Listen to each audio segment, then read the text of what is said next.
Welcome to the Horror Hangout, a podcast where film fans watch the best and worst horror movies of all time and talk about them. My name is Ben Errington, and I'm joined by regular co-host Mr. Andy Conduit Tanner. Hello, Ben, and indeed everybody. How are you? Hello, everybody, including a pair of very special guests, Dead Northern's Josh Lawson and Dave Andrews. Welcome to the show. Hello.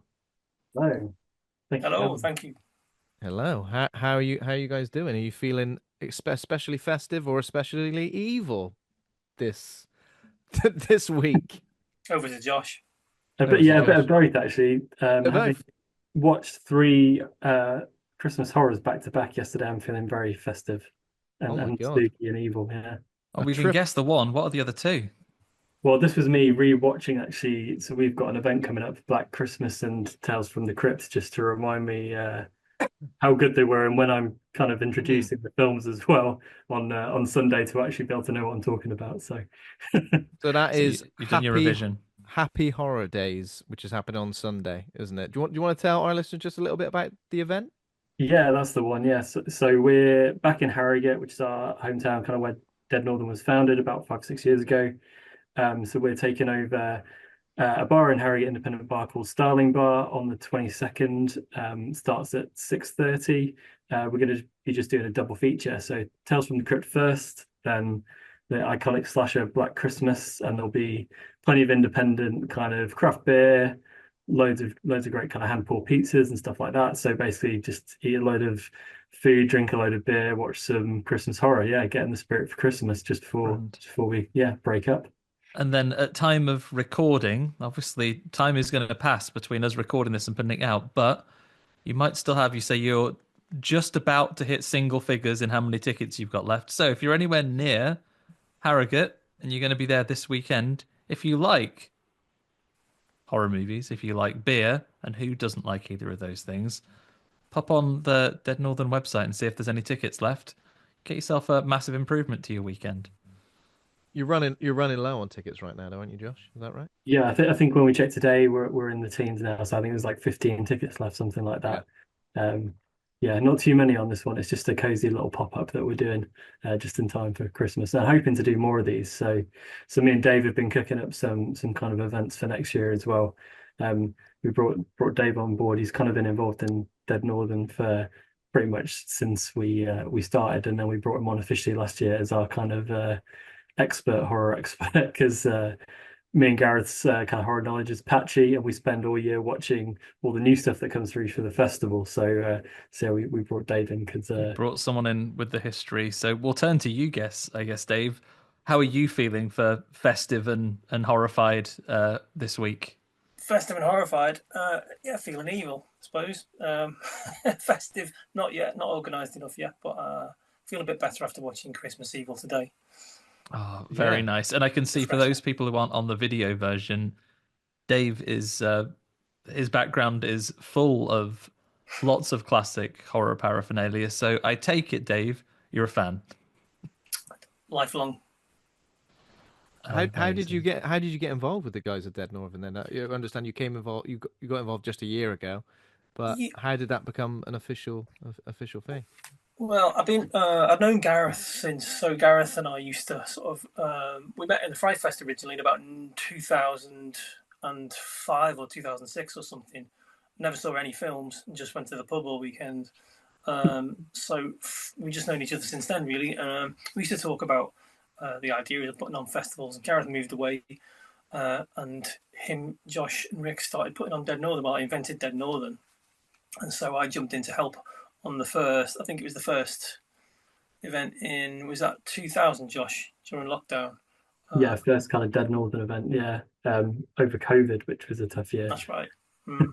Yeah, Wow, okay. interesting. It was good though. It was cool, and just sort of stuck around since then, really. So just been moving things around in the background. How did that original idea come to fruition then, Josh? You said so it was around about COVID, or just was it just before that the idea was kind of coming to life?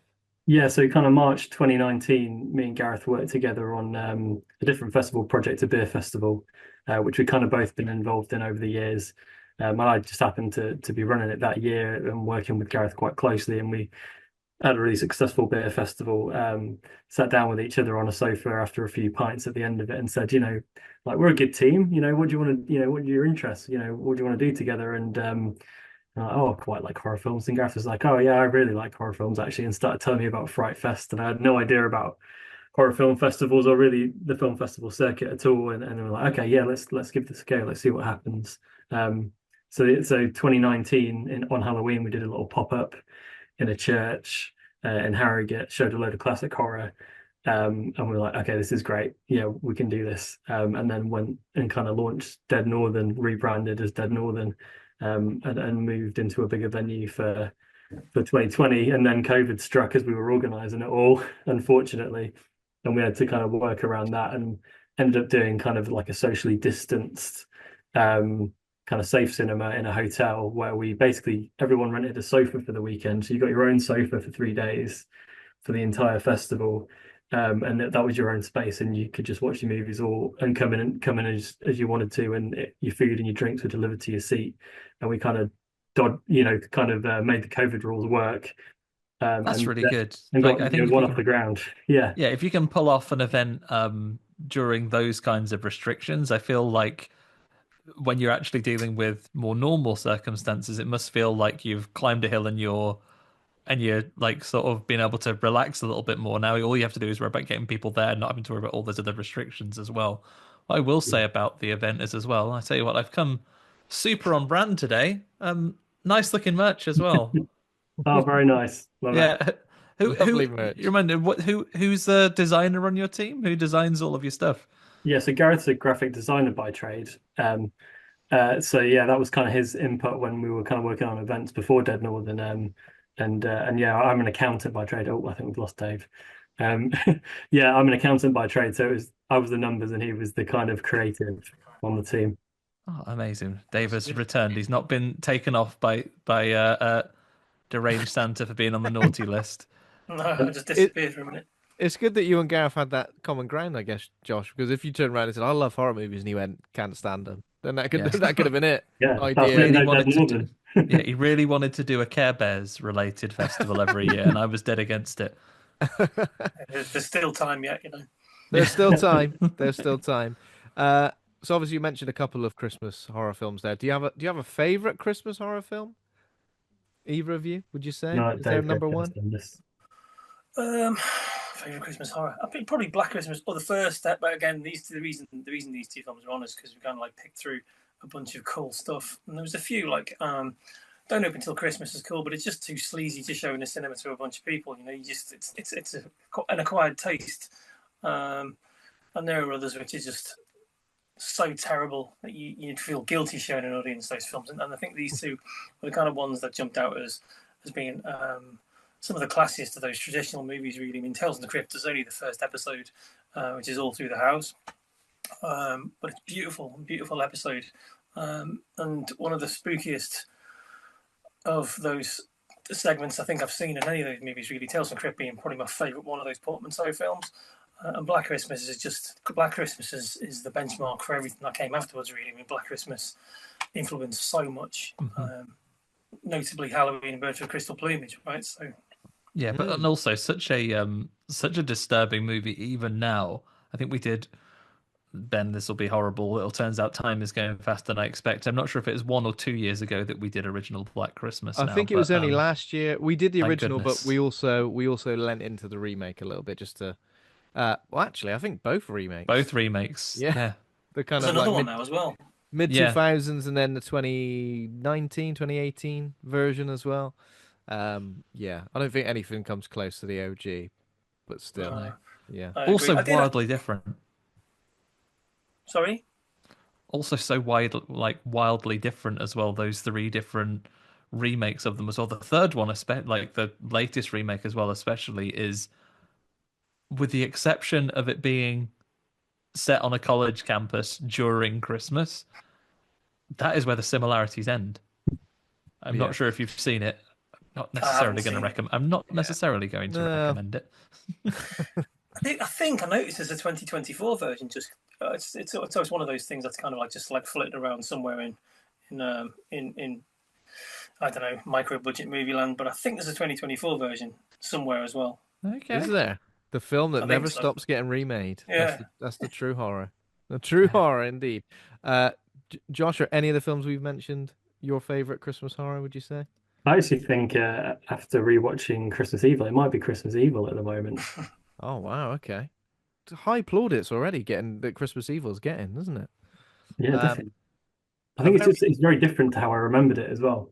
mm, a very interesting film. More of like I guess like a character study rather than like a traditional slasher, and also something where, even though it's framed as a slasher in parts, like it's from the point of view of the killer as well. So yeah, it's I thought it had a really similar vibe to Don't Go in the House, where you got this kind of functioning psychopath descent into complete frustrated madness. yeah. It had quite a similar kind of like downbeat vibe as well. How many times have we got in a horror movie as well? Like kid witnesses some sort of sexual activity and then it just affects him, and then years and years later, like how old is this guy supposed to be? Like 50 years old? And then when he turns 50, he goes, you know what? Right, that's That it. that thing I saw when I was a kid is finally made me I think snap. I think it's just the psychology of humans over the ages, Ben. Like I mentioned this before, in Victorian era, you have a hard week and you have to live at the seaside for 6 months or you'll die. You'll fall into an org and you'll pass away. I feel obviously we matured out of that. People weren't fainting so much once the 1900s hit. Then you get to your sort of your back end of the 1900s, and yet we're not dying of stress in a week anymore. Now you see the slightest thing wrong. Sometimes it can be as simple as your dad being dressed up as Santa, having to go on your mom. That'll set someone off. What I love as well is the difference between him and his brother, like the difference in the lives that they've lived simply because he didn't witness that one thing. His brother's like a well-rounded individual with a family life and, you know, More of a receding hairline though, so not all yeah, I guess swings and roundabouts. swings and roundabouts. Yeah, that's true. I mean, It went he from ends up strangling him, so he's not that well rounded, I guess. Yeah. Oh, he's so angry. The telly was probably on too loud again. The thing that sets him off Yeah. the most. Can you turn that fucking TV down? Well, it's not even on that loud, Dad. You knobhead. I used to get that growing up though. Dads have got a different Oh, yeah. radar for like how loud the telly is. Yeah. It's never that loud with Match of the Days on, is it? Say that my dad's never watched Match of the Day in his life. Come on. It's because it's not on a round number, the volume, the TV Yeah. volume. Psalm 13! Of Stop course. watching bloody Laurel and Hardy so loud that I Oh, can't, yeah. It is I Laurel and can't Hardy. be concerned about your mad uncle. Also, one thing I know it's 1980, but how shit are the toys in the toy factory? They're piss poor. I mean, Like, those airplanes, flimsy as anything. He snaps the wings off like they're. but it's like what is this? A few years prior to like I don't know Transformers or like other cool stuff in the 80s. What is going on? Who wants a little a little toy soldier with what's he got? Like a little A little like, toy soldier that's powerful enough to stab someone's eye out in a bit. Oh, Well, he at least cast they're it made out of good he cast it out materials. lead or something, though, didn't he? Yeah. Cast lead toy soldiers. Is that why he's gone a bit doolally? Do you think he's just been around just all this lead? Just melting Yeah. lead every day, making Yeah. his toys. Processing lead, and then he thinks, right, things that I can make out of this lead that will make good toys. Soldiers, obviously. Hatchets, made a bit Christmassy because it's got a stripy handle. Wait, the planes aren't made of lead, are they? Literally just like nosedive. I'm out the pretty window. sure the motorbike as well says like suicide racer or something on it. So Oh. just the messages to kids all around. Yeah. No wonder he's lost the plot. I know He's when you need some Laurel surrounded. Laurel and Hardy on to cheer you up this time of year. No, he never really had the plot, did he? Because he's been obsessively documenting the ins and outs of children's lives and kind of writing up Oh lists my of God. whether they've been good or bad. I Yeah, think what- making a few logical leaps as well. Right, little Jimmy over the way there. Impure thoughts. You know what he's thinking? He might be cutting out those naked pictures of women from his magazines and then turning to his other book, making some clothes for her. That's true. Fashion And designer it's like of the got no future. arms. It's got no arms, so maybe he's thinking it's like Venus de Milo, Yeah. where he's just like This is Little Jimmy over the lovely bit way. of art. Renaissance painter. What does I think he? he said He negative does. body hygiene as well. Negative body hygiene. Oh yeah. What does that? Negative body hygiene. I like to maintain my hygiene strictly on the level, not positive or negative. Just This right kid, in he's the got a bloody middle. low gene. Look at him. Out. What does he say about the little girls? Oh, he just says Absolute angel. there's just a there is a maybe slightly wrong side to him that we don't fully explore, isn't there? Like he is pining after this little girl on multiple occasions. Is He's very, very also watching strange. them through binoculars through the window. Yeah. That's the problem. That's your telltale sign. I'll say one thing in his favour though. Go on. He's a good laugh at a Christmas party, isn't he? He is life and soul. I'd love to have a go. If you tell me, I defy anyone who watches this movie to say if he came round to your work's Christmas party and you'd get in the middle, you'd have a jig around with it, wouldn't you? What a time! You mean in Santa mode? Yeah, when he's in Santa mode, it'd be like when Come On Eileen comes on late in the night at the nightclub. You'd be kicking your legs in the middle there, spinning round in the circle, having a lovely glass of punch. He did have some moves as well. Actually, he got going. He did, and he got that ho ho ho. That had a little bit Oh, of the ho, practice ho, ho outside was the good. hospital, Yeah. and he was honestly best in the business. I feel like there's got to be an alternative cut of this film where it's just a nice, feel good. I reckon if it ends about 25 minutes earlier, it's just a nice, happy film. So the man has enough, robs a big company, gives all the maybe toys. bashes one person outside the church. You cut that a little bit so they just get up like someone in the A team afterwards and goes, "Oh, I came a bit sharp." My eye. Yeah. Oh my eye! Oh, bloody I've hell. learned a Wasn't it, lesson yeah. from this. From now on, I'll embrace Christmas, and then Yeah. everyone's happy. Of course, we will get into the detail of Christmas Evil very, very shortly. Let's talk about a couple of bits of horror news for the week and see what everyone thinks of this. Return of the Living Dead. Apparently, there's going to be a reboot, and there's a teaser trailer. It's a Christmas set horror sequel. It's going to be still taking place in 1985, but next Christmas is when this reboot will release. Directed by Steve Walsh. What does everybody think about this? Is this a franchise just need to be left alone, or are we keen to see some more Tarman and It's such? called The Tarman, isn't it? I don't know remake? actually. I all I've got here is just called Return of the Living Dead, and it was one of those I didn't think it was real for ages. Like over the last few weeks, people have been saying about it. I went, I haven't seen a sausage, I haven't seen a thing, Oh, yeah. and now we get it. I feel like Dave. I could see the shake of your head if you got some Heaving. strong feelings about this. I am not keen. Yeah. So all the teaser shows is Tarman dragging a Christmas tree through a cemetery as a blizzard rages around him. So another seen the Christmas teaser. horror to add. And apparently it only takes place 18 months after the event of the original. So does that mean that the sequels are being vetoed, as often some legacy sequels can in this day and age? Well, they were weird. The sequels, weren't they? I mean, part two is just like a. It was like a. It's a comedic remake version of part Thriller. one, right? Yeah. Sort of. Yeah. But it was kind of a. It was what Ken Wiederhorn, wasn't it? So, it was like this just really clunky kind of comedy almost. Really. I mean, I know Return of the Living Dead was very black comedy. It was comedy, all right, but it was quite sophisticated comedy. Whereas Return of the Living Dead 2 was really, really clunky. It was kind of it was gonzo stuff really, and then Yeah. part 3 was, and then it took itself seriously again. But again, a different vibe. I really love part 3. Ben hasn't seen it yet, but I feel it'll be life changing for him. I think part 3 has more heart and emotional depth in it than any second sequel to Return of the Living Dead has any business having. But I really like it. That's good.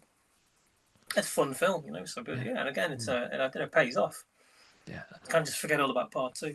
I know there's also something I'm not sure where it sits in the official canon, but I think they tried to fund it a little while ago, but now they're about to relaunch in January. Trash's Revenge, that has Lena Quigley attached to it. Okay. So with the return of the Trash character, I think it's got a little bit of postmodernism to it in that she also plays herself in a remake of. She plays herself, the actress, working on rebooting Return of the Living Dead, as well as there being a zombie plot. I've read the briefest things about What? it. I need to look into some more of this, but Yeah. appears that Return of the Living Dead is back on our horizon, maybe in more than one way. So is she playing the same character who survived? I believe she's playing Trash, as in that woman that turned into Yeah. the the zombie, and herself in the making. It's gone very Oh my Wes God, is it Craven's like New a Wes Nightmare. Craven's New Nightmare situation Yeah, going on? sounds like it. Yeah. But yeah, Interesting. I think that's an independent project. I'm not sure where it sits in with the rights owners, or if it's going to be legally distinct enough. We'll find out. Well, there we go. But yeah, that begins funding. I've got it up here. They begin a campaign on January the 20th next year. Well, Good luck to you. if you feel upset about the Return of the Living Dead remake, reboot, then you want an alternative taste of something, there we go. That's perfect. The other thing I wanted to mention was we talked about the Horror Game Awards last week. We talked about the nominees, but the winners have been announced. And one good thing that's happened is because the Game Awards happened this week, and horror games were pretty much overlooked in all categories. But with the Horror Game Awards, Silent Hill 2 has finally got its flowers. It won Game of the Year, Best Performance, Best Soundtrack, Best Survival Horror Game. So yeah, go and check out the awards. They're all up in full on YouTube currently. And friend of the show, Ash Millman, is one of the co-presenters. So, and of course, she's on the show next week. So go and check that out and see all the games that won the awards for Horror Game Awards for I'm this glad to year. see it winning Horror Game Awards, because when it came to the multi-genre game awards, as much as I love the work that Bloober Team do, Yeah. it wasn't gonna win against Well, it Astrobot. was It's too no. delightful. It wasn't, and it was disappointing though because it could have won in some other Yeah. potential categories, and when it just didn't, it was a bit like okay. Um, like the performer for Hellblade 2 won Best Performance, which is great.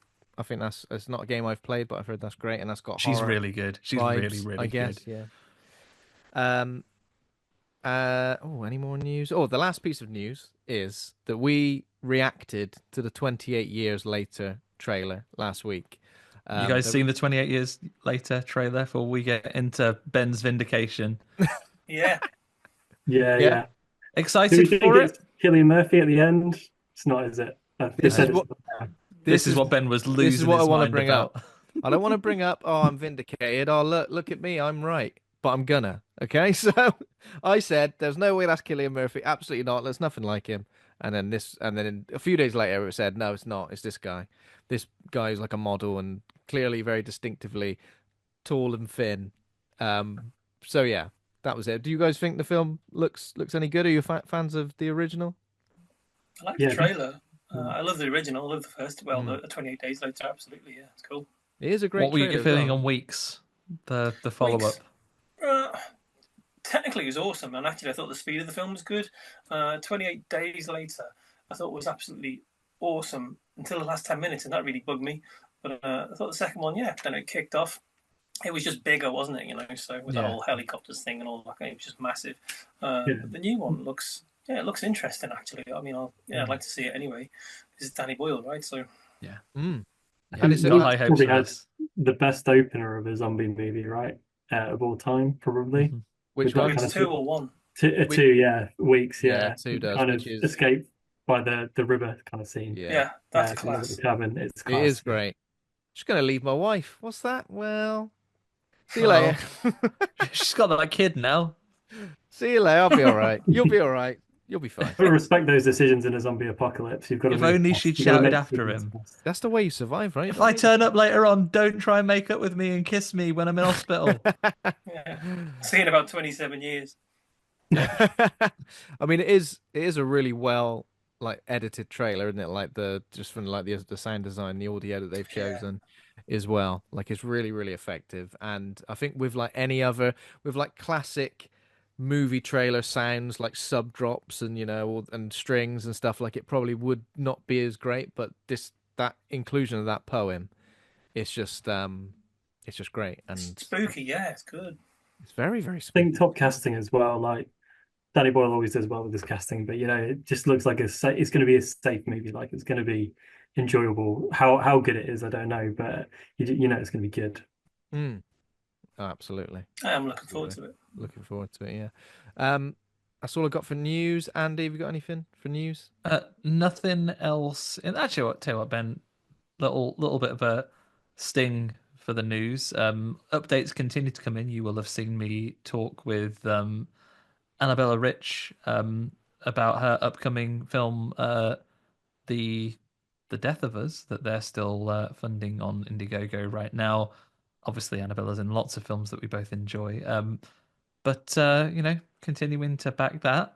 It's getting pretty close, isn't it? Yeah, they to are funding. edging close to their funding goals to definitely make happen. It's Indiegogo, it's a flexible goal, so they will work with what they've got, but it would be nice to see them cross the border.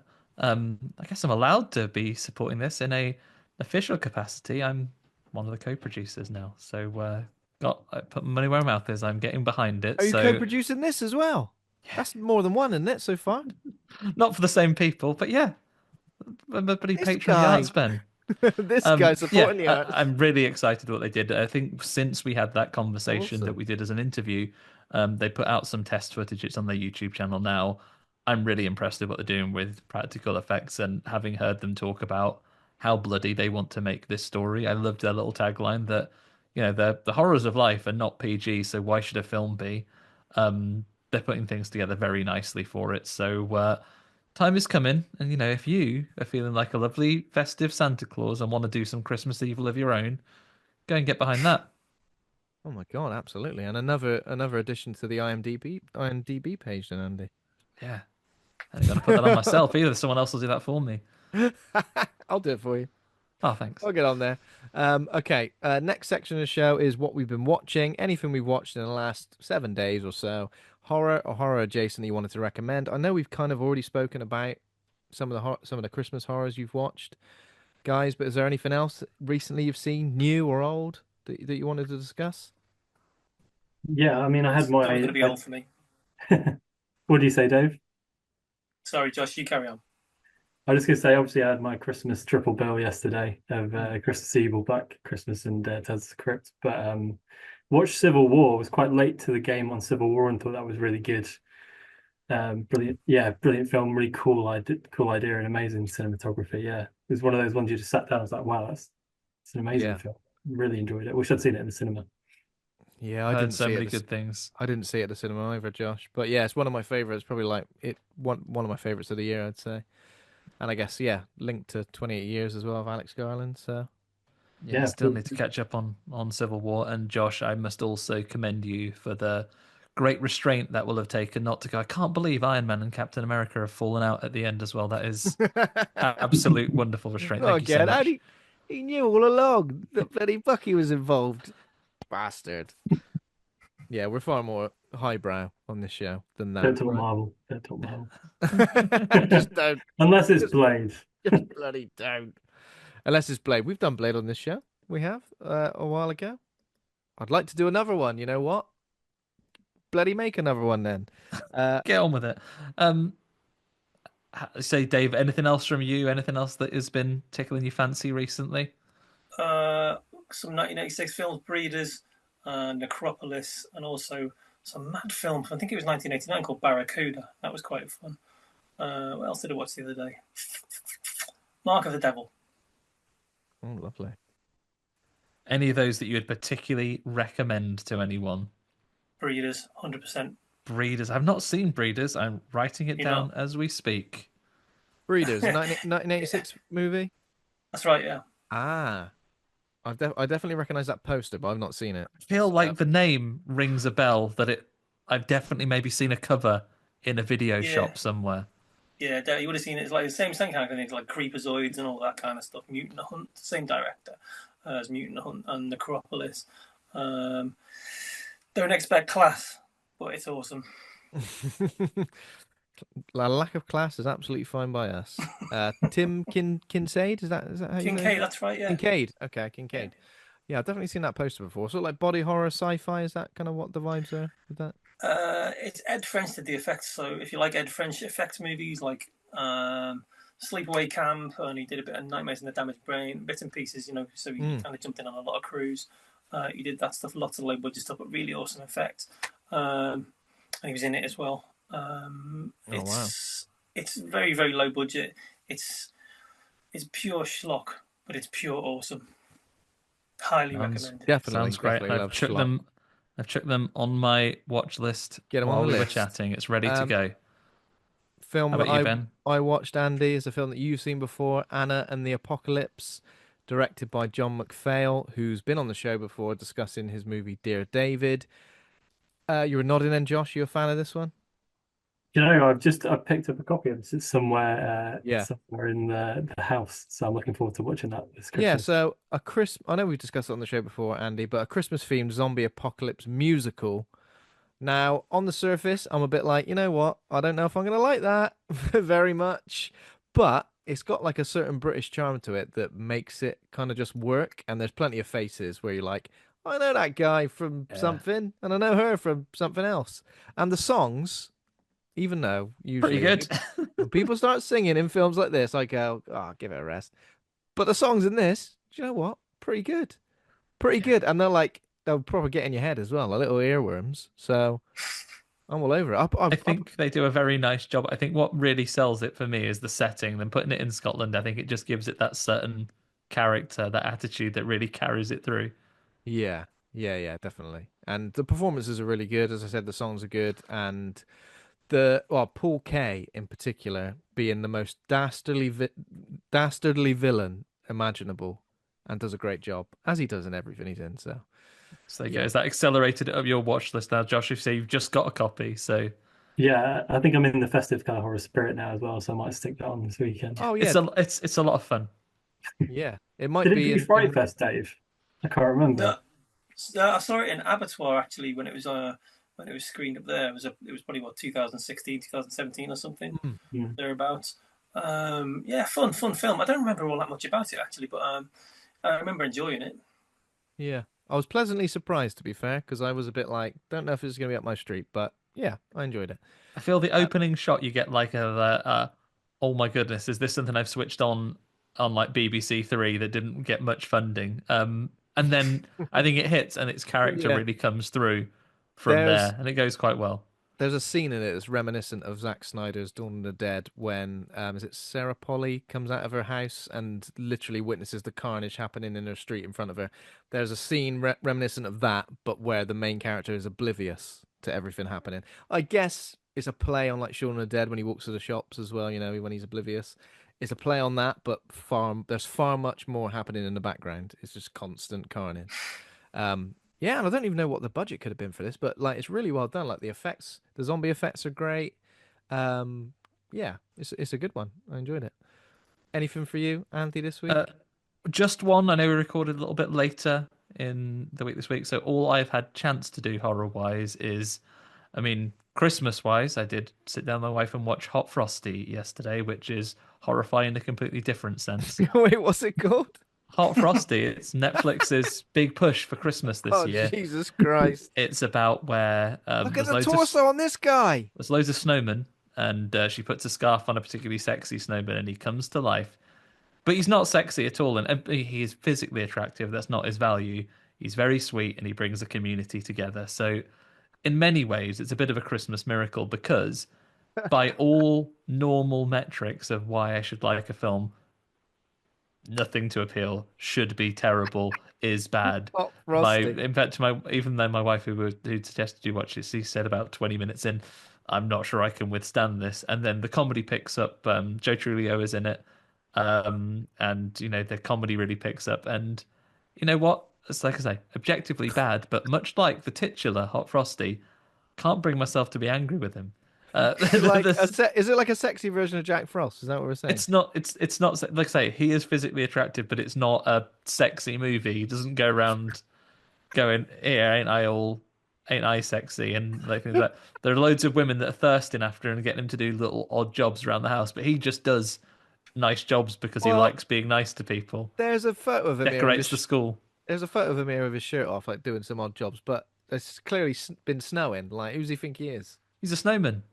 Doesn't feel the Not cold, does he? so, but But yeah, Not that aside, realistically. we've we've given more time to Hot Frosty than I expected. I also managed to finish watching the Creep tapes, which was continually Oh, just such a yes. rewarding show to watch. It leans so well into it with the way that it's built together. I think Mark Duplass is that character, and we never truly understand his real name, even for the way everyone refers to him as. He changes his name every time he meets a different set of people. It's so well put together. His performance carries the entire thing because I think he has nailed that character perfectly. It's such a compelling thing to watch.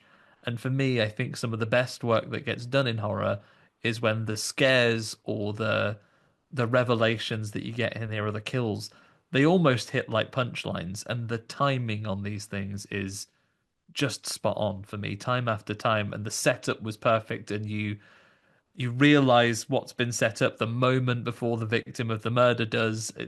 It's so well done. I think I don't remember the name now. I think my favorite might be the episode where he is dressed as a priest. I think that's brilliant. It's Mm. so funny. So funny.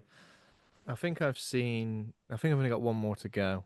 Um, but yeah, again, similar to Christmas Evil, it is a great character study. Whereas we're just from the point of view of his so-called victims. So we never really what we understand of the character is simply from these tapes, and it's kind of fascinating in a way because I still couldn't tell you like what is it that makes him tick? What's he actually trying to achieve here? I don't get it, but still Just enjoying himself. very enjoyable. Yeah, that's what I feel like. It's just fun for him, fun. Um, Apart yeah, from that, film of the week, everybody.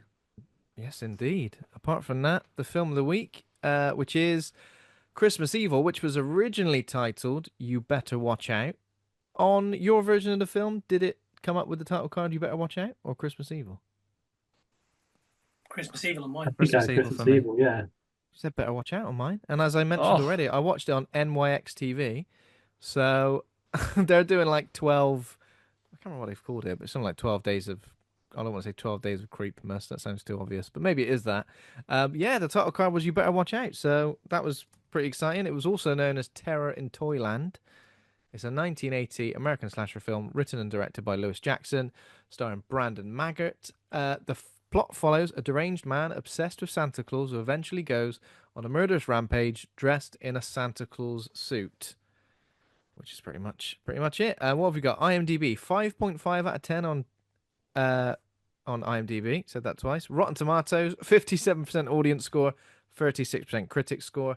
Letterboxd 2.9 out of 5, and some choice reviews on Letterboxd. Spooky Lukey Video says the greatest Santa slasher ever made and my favorite holiday hallucination. 5 stars. Huge plaudits. Ian give to you, West. Spooky Lukey. Ian West, top tier Christmas movie. Sad, absurd, startling, and heartwarming all at once. 5 stars. Josh Lewis says, I saw Mummy getting eaten out by Santa Claus, and they put two little song emojis next to it, so you can sing that if you fancy. Josh Lewis, 4 stars. And Jeff T says, having a bad Christmas, think it can't get any worse. Just stick this depressing oddball of a horror film on. 3 stars. He must be a bad kid then. He would have been the kid that he replaced all his toys with like dirt Yeah, from big this old film. bag of dirt. Big old bag of dirt. So yeah, first time watch for me and Andy, and Josh, you and Dave, you've both seen this before. Yeah. What is like your opinion of it? Like if someone were to say, "Oh, Christmas Evil, that's a good Christmas horror film," would you? Is it something you'd recommend? Josh, over to you first. Yeah, I definitely would. I remembered so I had a look on IMDb as well and thought, oh, that's a bit harsh. I would have given Yeah. this a solid kind of 7, 7.5. I guess it's kind of maybe a bit mismarketed because it's not really a slasher film, is it? It's Yeah. kind of more of a character study, psychological horror. It reminded me a lot actually of the Joker, the new Joker film. With the Mm, kind of building. I mean, apart from he was a bit creepier than the Joker, I think, in certain scenes. yeah.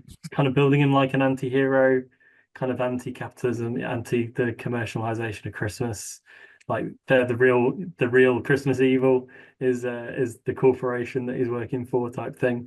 But tonally it was a bit all over the place. But yeah, very enjoyable. And the kills you do get are good ones. That first one especially. Mm. Dave, I was led to believe just before you joined that you have quite a history of this film during its period of being banned as well in the UK. I don't know if this one was banned. Was it? Don't I Until think Christmas was banned. I was reading that it was maybe seized in some raids. I Ah, don't think it was outright entirely. banned, but it might have been slurped up while people were seizing others. Very probable in that case, along with everything else. But yeah, I didn't see it actually back then. I saw it a little bit later on. But sorry, my voice is gone. But I love this film. I really like it. I like the way it makes absolutely no effort whatsoever to explain itself. I like the way these just utterly bizarre things happen, and it just go with it. It's got a really kind of strange sort of Canadian vibe to it as well. There's a lot of Canadian independence made then, and it looks really dark, really quite colourful film as well. But yes, my cup of tea totally. Not commercial whatsoever. Not commercial whatsoever. In a lot of the reviews, when you mentioned Joker, Josh, a lot of people mentioned Taxi Driver as well. Okay, yeah. Yeah, and I guess obviously Joker got some sort of comparisons to that, didn't it, when it was released? But yeah, definitely like a sort of character study as well. I feel like it could have gone in multiple different directions. It did. Also, kind of like I was getting kind of like American Psycho vibes in the way that you were like, is this happening? Is this hallucination? Is this real life? What part of it is real life? What part of it is potentially a hallucination or all in his head? Which I think is pretty interesting for this film. Yeah, sorry, just checking while you guys were talking about that. It was seized and confiscated under Section 3 of the Obscene Publications Act. Excellent. Yeah. Dave, is it true that you've got a letter that to do with the Video Nasty era, saying when you're involved some way in something being seized? No, I was involved. Yeah, 250 somethings being seized. Yeah, I was one of the people who got raided by the police for my collection at the time.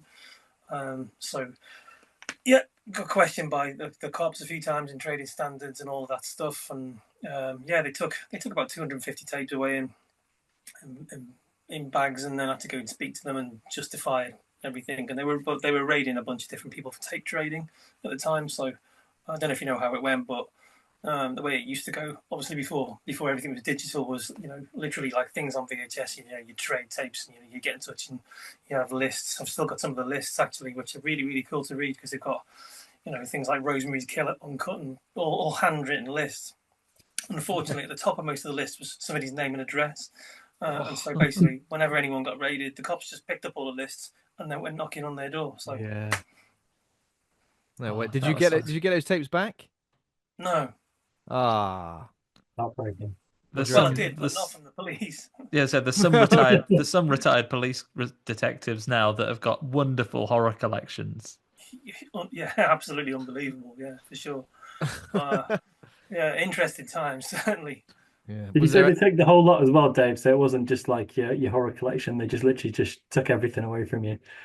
No, well, they took stuff. I mean, a lot of the stuff. Again, it was a little bit like those waves of the police seizing stuff. So they'd go in, and if anything even looked remotely bad, they'd just take it away. So they just kind of like swept armfuls of tapes away, and definitely select. They were quite selective with some, and then I think they just got kind of tired of being so selective and just kind of swept a bunch of stuff off the shelves. And they ripped a load of posters down as well, which is quite interesting. I'd had a load of like Friday the 13th posters and stuff like that, and they all came down. So weird. Someone getting above their station there. Just I these know. posters as well, and your hat. Whenever we bring up the Obscene Publications Act and the Video Nasties, I'm always reminded of friend of the show, former guest Alice Taylor Matthews, and basically this whole thing inspired her as a kid to end up with a list of films that she was desperate to watch. So basically, all Mary Whitehouse and her gang did was give one young girl like a list of films that she was desperate to catch, and an endless list of films that she wanted to work through. Yeah, exactly. What more motivation could you want? Yeah, and someone telling you not allowed to see it. Yeah, therefore we want to watch it. Was there any particular titles, Dave, that you were particularly disappointed to lose your copy of? Loads. Yeah, lots and lots and lots. I was collecting absolutely everything I could get my hands on at the time, so there was a whole bunch of stuff in there that I'd really never watch again, But I mean, they took away like original band list stuff, So original like big box band list stuff and all that kind of thing. So that was painful. like losing all faulty tapes and stuff like that. That was a bit of a drag, but what can you do? Yeah. Have you managed to replace a decent amount of Yeah. them? Yeah, What? Oh, yeah, for sure. Oh, not the that's good. not the original. Some of the originals, but Mm. I mean, all of the movies, absolutely. So yeah, 10 times over. Obviously since then everything's. I mean, all of that stuff now, it's kind of mental. Well, maybe not all of it, but because there was a lot of like Japanese stuff like that was kind of weird even now. But I mean, most of the stuff, anything I kind of wanted, I can just go out and get again. But You're gonna nowadays, most of it you can just walk recapture. down to the local HMV and buy it, or buy it from Yeah. Amazon or whatever. Yeah, exactly. Things that were video nasties are now getting like HD deluxe edition box sets. Getting a 4K re-release. Yeah, and rated 15. Yeah. Yeah, exactly. Oh my god. Loads of bloody death, but no one does any drugs in it, so you're fine. Yeah, zero swear No words. Good. nunchucks. Yeah. Okay, so Christmas Evil. So we got Brandon Maggart, as we already said. He's Harry Stadling. His brother Jeffrey DeMunn. I recognize this dude. What's this dude in? The He was brother. Dale in Walking Dead, wasn't he? He was Dale in Walking Dead. Yes, he was. Dale. Yes. Obviously, looking very, very different in this film. Much younger. I think Can he's drive in an RV, can strangle a brother, the two things. He was in The Hitcher. He was in The Blob. So got some good horror credentials there. Yeah. And where do we start? We start in Christmas 1947. 1947. Post-war. Look at these bright lights. Everyone's happy. Exactly. Yeah, I thought that too. 1 year after the Second World War finished, everyone's really, really pleased. Yeah. Yeah. No wonder the dad and the mom are, really, really at it. It's just back from the war. I assume he was enlisted. He's back.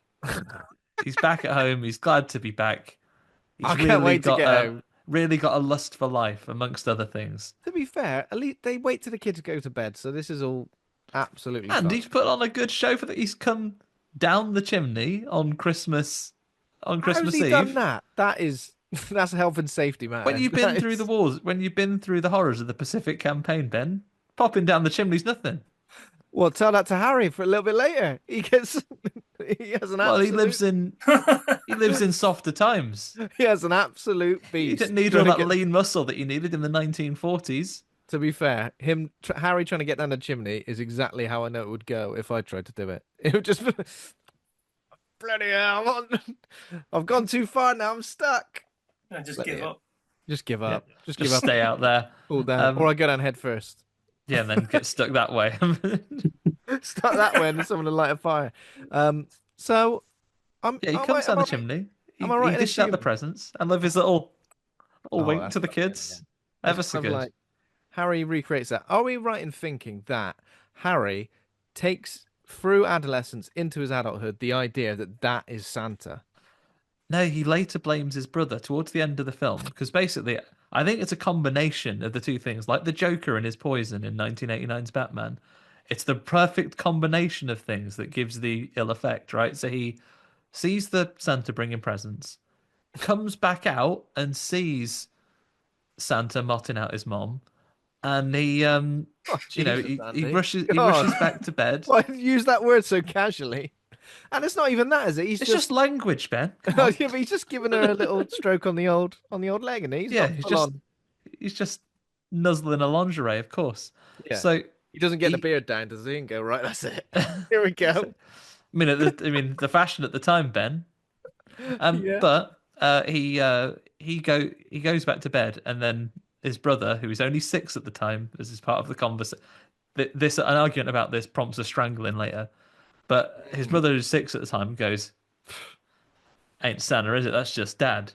Because it is so Santa Claus, and it's this combination of the fact that is it the realization? This is what happens if your kids find out.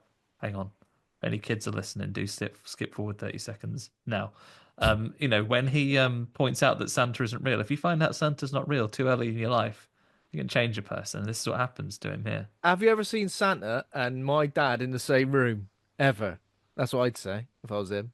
And he hasn't. And that sends him down a path that will 40 years from then take people's lives. Can I also mention how far fake beards have come in all these years? Because whenever you see a fake beard from, like, I reckon 1940 up to like the late 70s, it's always just like just a piece of cloth, pretty much, just Yeah. hanging from someone's face. It's got no body to it. There's no real. I'd see a fake beard a mile off. But now, I mean, especially the fake beard that Harry does get to wear in this as well. He glues permanently to his Spectacular. face. Yeah. Not only does he glue a beard to his face, but his face also ages about 20 years just by placing it on. He's been the Santa Claus, hasn't he? He gets like sunken, dark eyes, like this really pale skin with deep set wrinkles. He's really living up to this role. That of might Santa be all the Claus. mud he puts all over his face, though, when he goes and wipes his face on the outside of somebody's house. Oh, when he's disguising himself to get that boy. He goes, he goes- I'm gonna the Predator this before the Predator's even out. Say that. 9 years before the Predator. And he marks the house, but no one ever sees it. Like, it's not even like the kid gets spooked by it or anything. He's just done that for no reason. No, they never come back to it. It's just this madness manifesting itself, I think. Yeah, I love it how that kid gets. Maybe he doesn't go back because that kid gets punished enough. Because when he goes out to John, goes, "There's a bloody monster in that bush." Tries to go, right, I've had enough of you. Thumps him, or gives him an open hand right across the face, and goes, "You would do this on the one night I get to go out. Have a slap, mate." Have a slap. Of course, Harry it was only 1980 at the time. You'd be able to smack your children in the UK for several more years yet. Still completely acceptable. Yeah. So obviously back in 1947, Harry witnesses this, goes upstairs to the attic, takes out his anger on a snow globe, smashes it, cuts his hand. So we think that the pain it activates it activates a long dormant. The trauma anger. gets into his blood through that cut, only to fester away for 40 odd years. 33 years later. Do you know what I mean? That's like that's a whole lifetime. What a long time. Just 33 years you go, actually, you know what? But I guess he's been loving Santa this whole time. Yeah. That kind of self-harming wasn't even cool until the 90s either, was it really? Exactly. He's a pioneer in many ways. Yeah, and it was a festive self-harm as well, the snow globe. So I think we're meant to take from here because right now he hasn't gone full Santa yet, but he does have a little chuckle at himself in the mirror while he's putting his shaving foam on. It's good. Well, cool. Look at that. Look at it like Santa, don't I? This is like me when I'm in the bath when I was 8, going, look at this, get the bubbles. I still do that, mate. Oh, be careful, Ben. You do that one too many times. As a follically challenged man, I will always place hair and a beard on you. Hair and a beard on me. Although I know we're jumping around a lot here. When Harry puts on that Santa wig immediately, now I'm glad he added the beard because with just the Santa wig, very Jimmy Savile, very Jimmy Savile. It was uncanny. I don't think the hospital would have let him in if he just kept the wig and no beard. a much more terrifying character study. Don't sit on his knee. Yeah. yeah. So yeah, this guy, he lives and breathes Christmas. Does he wake up in a Christmas outfit, or does he put that on afterwards, Andy? I know he puts on fully later, right? He's watching is it the Macy's parade? He's absolutely loving that. I know it's Thanksgiving on there, but pretty much that takes precedent over all other plans on his day off. Yeah. If the parade's on, he's watching that. He's not going to go and see his family.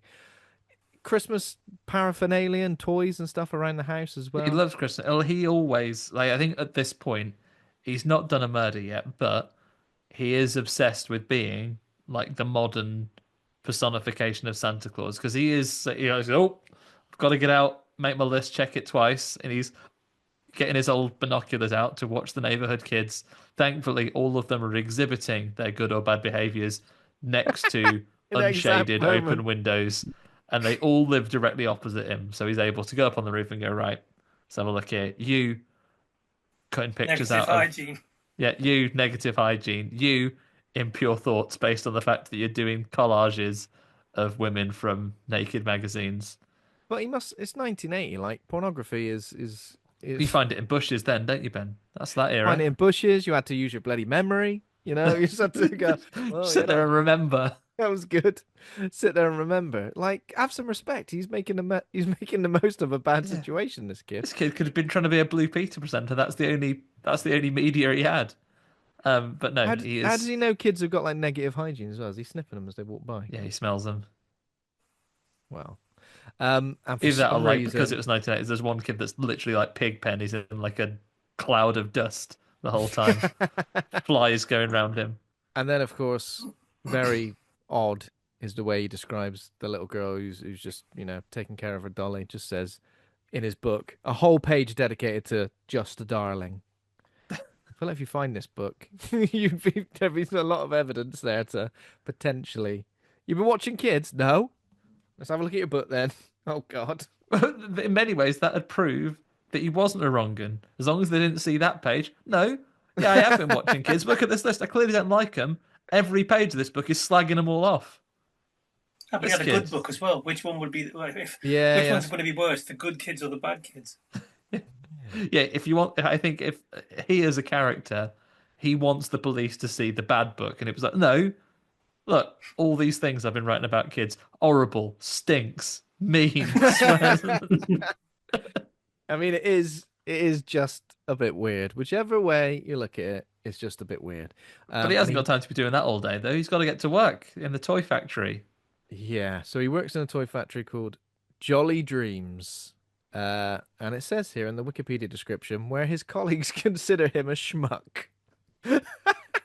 Say as much as well, don't they? They say, oh, that schmuck, I got him to take my shift. Has he recently His had a own brother promotion or does that. something? What was that? What was that, Dave? Isn't it like his mate or is his cousin or something who makes him do his shift? Who is it? Yeah, who is that guy? Just some fella, isn't it? That says, Is oh, it? I've got to. Because he says, oh, because it's based on the fact that when he sees them and they're chatting now, he goes, oh, I do miss being on the lines sometimes. He's not like become Yeah. a senior manager or anything. He's just got an in the office office. job, right? He's putting stamps on the envelopes or whatever. I thought it was his relative or something, but I'm not sure. I know it's his brother that he's meant to go and visit, but is it? Do you say it might be a cousin, or is it just the guy says he needs to see his family, which is why he mugs him into taking his shift. He goes, "Oh, I've got to see my family." Yeah. Definitely not piss off down the pub. I'll tell you what, though, if anything was going to push me over the edge, it would be that. The absolute disregard for my holiday plans by going, can you take my shift? How dare you? I think the murder should start there. Yeah, is what I forget the believe. origin story. That's the real origin story right there. Yeah, that's a true origin story because we've all worked with someone who's a bit of a dickhead. But imagine if they just did that to you.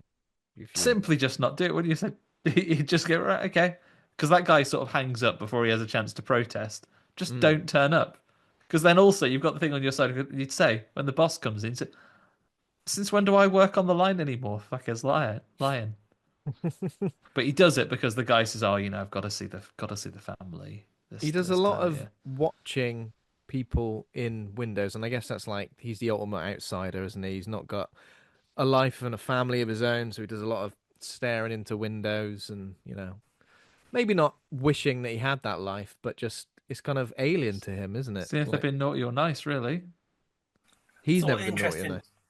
Pages on his walls. He kind of sees himself as Father Christmas, as Santa Claus, but also altruistic as well as being an enforcer. Because some of those pictures have got him like Santa Claus sticking a kid in a bag, and another one's got a Santa Claus with an axe or I something. didn't notice that. Yeah. Well, were these on his wall?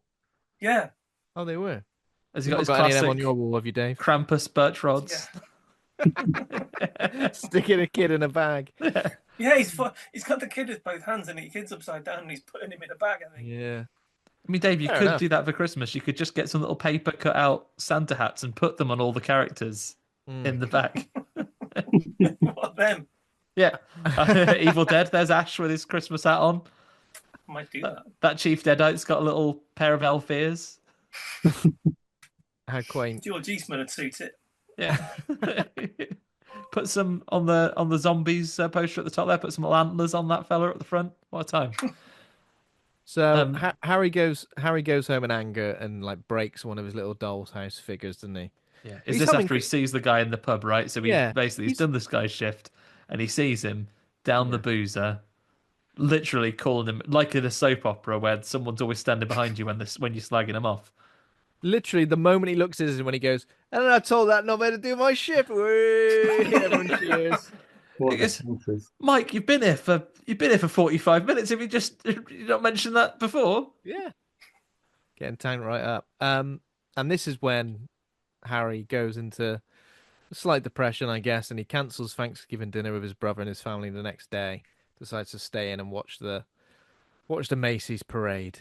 Um, which does look mad, to be fair. I think, as you know, when you grew up in the UK, there's nothing to compare that to. There's No. nothing to compare it to. What can you compare You've it got the to? closest bit, haven't you, with your big balloon festival in Bristol? They're in the sky, not just Oh down the my God, road. yeah. Why don't I even think of that? You're right. Yeah, that's pretty mad, to be fair. Just a I big think Morris Thomas. dancing in Lincoln. There you go. See, Oh right, okay. There we go. I've I've made a comparison too quickly. Macy Day they're not Parade. the Macy's Day Parade though, because like I say, that's Morris dancing's its own spectacle, and To be fair, the balloons that balloon you're seeing, Ben, they're further away, balloon not fiesta's right up pretty in your face. Balloon Fiesta is pretty mad because I've definitely like not realized it was the Balloon Fiesta and been in my garden and looked up and there'd be What's like Darth Vader doing in the sky? Get Thomas the down! Tank Engine and Darth Vader just come flying over. See the Death Star? You're Jesus! whizzing stones at it. It's the Get end. down! It's the end times. What's going on? Oh God, yeah, pretty terrifying. Um, but what is Harry eating as well? Because in my head, what's he having? Cornflakes. He's just sat there. I don't remember what he's eating. He is a bit like a man child as well, isn't he? You know, in a way, he's got man child tendencies. He seems Nothing quite wrong with that. delicate, doesn't he? And I think this is what we get in the brother, because obviously there hasn't been any horny scenes for a little bit. So you do see the brother, now older, and his wife just smooching. Yeah, And then he and goes, and the wife says, "Oh, do us a favor, mate. Can you not be so harsh to your brother when you do him as a favor?" She goes, "All right, maybe. What's the favor? I only tell you after you've agreed to definitely do it." Would you ever, gents, would you ever imagine doing that if someone says you have to agree before I tell you what the favor is? oh Depends God, if it was. Definitely not. Yeah. no, I Yeah, don't think so. yeah. Could you imagine? Be like, yeah, it'd be like, I feel if someone said yes before I've asked them what it is, then you You go have to assassinate the agree. president. What? What? I mean, I will, but what? I've said yes now. Yeah, Phil and You do. Jackie, Phil and Jackie are proper at it. The first two times we see these characters, they're all over each other like a rash. Kids got Next, Laurel and Hardy on. They have it on. next, So thing is, I bet the dad's telling them to turn it up. Then why don't kids put the telly on really loud? Loud as But you Dad, want. don't you? No, loud as it goes. yeah. Your What do you uncle's looking through the window. Your uncle's having a look. What do you think this represents, though? Because obviously Phil, who didn't witness, is the Santa dad, mum, sexy time, has grown up to have a very normal life and I guess a healthy sex life and views sex as something that's a normal part of life. Whereas I guess Harry is viewing it as like the other and kind of something that's something that's so strange to him. Um, yeah, I guess Well, there's kind of a lot of people subtext. misbehaving again, isn't it? It's people. I don't know. There's something morally. I know in his mind, it's like he's got a really, really strict set of moral values. It seems. What would he Probably do thinking if to he saw himself, Phil like and 1947, it's fine. You've got population to pick up. You need that young blood. 1980 now, that's over. Wind it in. Yeah, in front of the Uh, kids. so, and again, I think Phil, he doesn't say it quite now, but he does a little bit later. He kind of describes the way he's kind of always looked out for Harry and kind of almost felt like he has to protect him, I guess, in a way, and sort of be Yeah, the it took person like I said, he wished he had an older brother that he could like talk to and have a relation and look up to, but instead he feels like he's always looked after him instead. Mm, yeah, yeah. Yeah, before he Um, strangles him to death. Well, Yeah. well, got no choice now. But Jackie is a bit more sympathetic. She's a bit more like, oh, go on, he's all right. Give him a. It would have been nice to see Harry in a situation with the family, so we could see how the other characters interacted with him in a way. Because they Yeah. seem to like him. I felt like Yeah, there was a lot of time focusing on him kind of independently, and then his first interactions with kind of the family are right at the end of the film. It's like, oh, yeah, that would have been interesting to see the yeah. interaction, how that family kind of comes Mm. together. Um, Next up, I think is the company Christmas party. This is a messy party, isn't it? Like, it feels like there's such a cacophony going on. It feels like there's glasses being smashed in the background I all feel the like I've time. been to this place as well. This is like the room above a pub where they get the function room. We got the function room above this pub. You can rent out for the night. It's fine. Just clean up after yourself. I feel like I've been there. But yeah, what have they got? They got the owner of the place, Mr. Wiseman. He's like on a TV. He's saying basically, and this is the true Christmas evil, everyone, more relevant in 2024 than it was in 1980. Right, we're going to give some nondescript number of toys to this hospital for like orphaned and disabled children. Just genuine, literally the kids that are most deserving of help organization. We're going to give some nondescript number of toys from them to them, but only if one, you are above production quotas, aka work harder, and two, if you, the employees, would like to chip in and make this possible. This is an evil businessman, even by 1980 standards. Yeah. So it basically says contribute with your own money, please. Yeah. Yeah, which is a bit nuts. There's a couple of characters. Mr. Fletcher, one of the company's high-ranking executives. He's He got a new introduces junior Harry. executive who's like the marketing guy that's come up with the donation plan. George Grosh. He Yeah. devised the donation scheme, and Harry is rightfully angry at both of them for not caring about the children. Which is when he goes back to. He has a phrase here though, right? It's when he says that he's finally worked out the notes to play the tune properly. Yeah, And he expands on this metaphor later. Oh, that's just a metaphor. Okay. yeah. I He was like, talks about what? his tune What quite a juice? bit, doesn't he?